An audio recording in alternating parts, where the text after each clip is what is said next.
Apart from that, the other aspects of school education depend upon the curriculum are as follows. First one, teacher education. In order to get equality with quality, the educational institution must have qualified teachers who are professional. That's why our national curriculum framework for teacher education shouts for number 1, teacher training, next teacher quality, next quality teaching, and last one is the continuous professional development.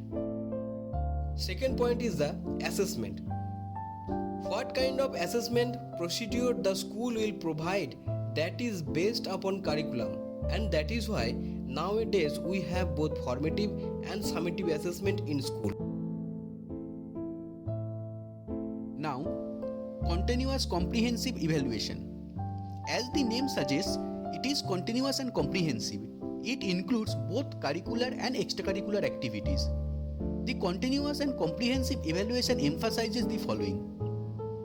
First, defining minimum levels of learning at all stages of education while evaluating the attainment of children. Next, attaining mastery level in all competencies. Next, broadening the scope of learners' assessment by the way of including the assessment of psychomotor skills and socio-emotional attributes. Next, using grades instead of marks. Next, as feedback mechanism for the benefit of teachers, learners and parents, providing timely correctly measure for improving attainment level of students.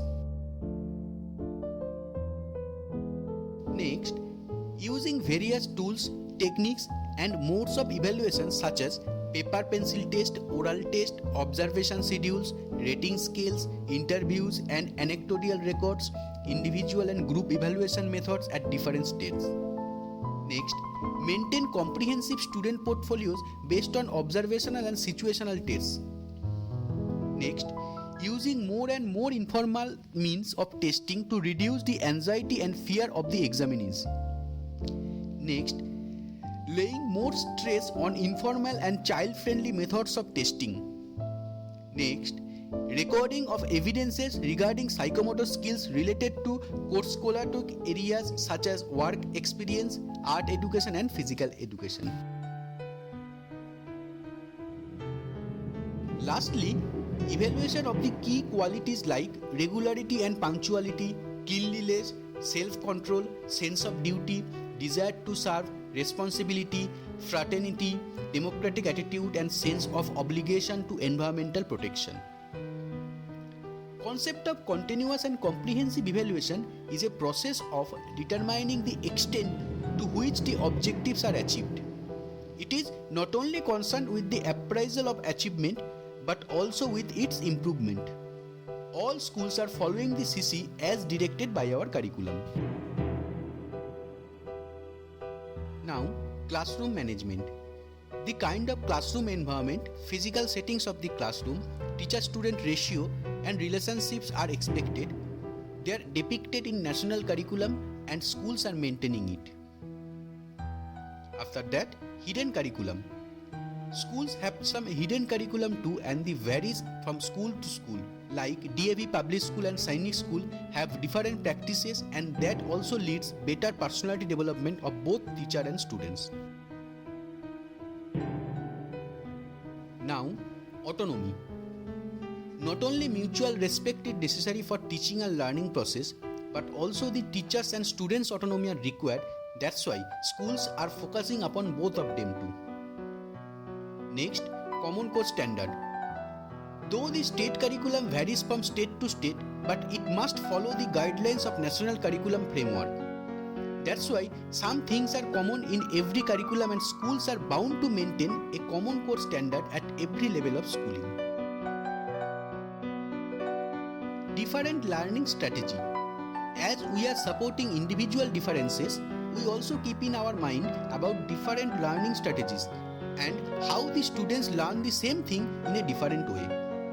That's why we must take care of first interdisciplinary learning, then project-based learning, then community-based learning, then learning by doing, and lastly learning for sustainability.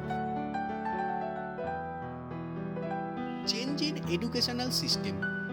As society changes from agrarian to industrial society, the curriculum should take into consideration of the changing needs and demands of the society, and school should be the laboratory for experiment the things mentioned in the curriculum. Curriculum for excellence. After all, at the end of schooling, we expect human excellence, and that's why our curriculum leads the pathway of excellence with the help of school.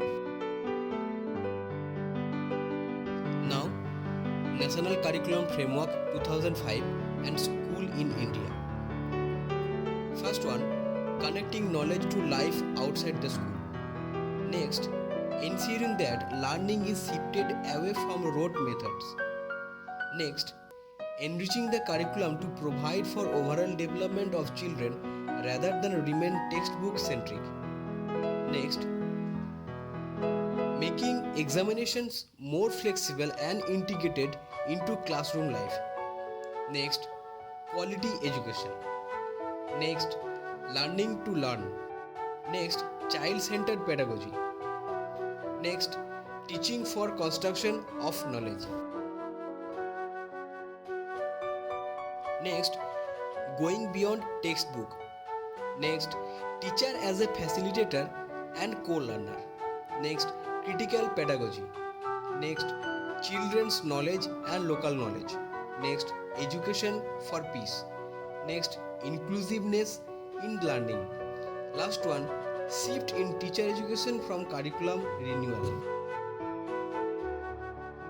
Having a curriculum provides several benefits, such as providing a structure for an educational course and having an end goal that teachers set for their students to reach. Curricula vary widely in structure and complexity, but are valuable for many different areas of education, including linguistics, mathematics, and the sciences.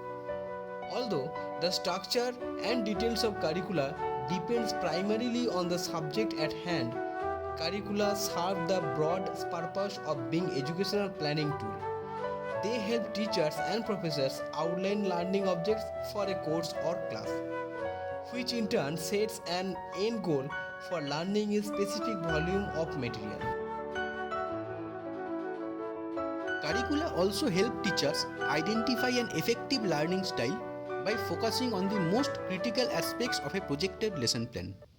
Additionally, they can help teachers make effective use of classroom time by setting time aside for revisiting complex issues or giving pupils time to ask questions.